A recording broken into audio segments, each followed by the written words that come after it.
सबके के बेरिया निबिया भइलु कचना रहे माई हमरे हो बेरिया गइलु कुम्हिलाए हे माई हमरे हो बेरिया होखे द बिहान निबिया जर से कटाइबो हे माई रोपी हो देबो लवंग के गाछ हे माई रोपी हो देबो उहावा ककुरु शीतल मैया अयोध्या में जाए हे माई कहाँ हो बान राम लखन सयान हे माई कहाँ हो बान मचिए ही बैठल कौशल्या जोड़ दुनो हाथ हे माई अबही हो बान राम लक्ष्मण नदान हे माई अबही हो बान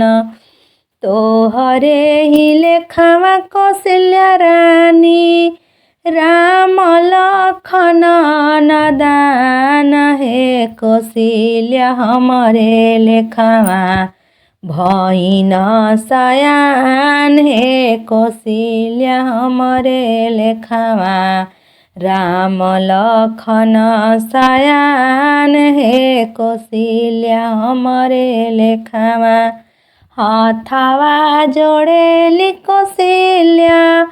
पड़ दुनो पाव हे माई महिमा हो राउर जग में महान हे माई महिमा हो राउर कवन ही रूपवा मैया देहलु उपदेश हे माई कवन हो रूपवा लिहलु जनम हे माई कवन हो रूपवा जरावा बोखरावा कौशल्या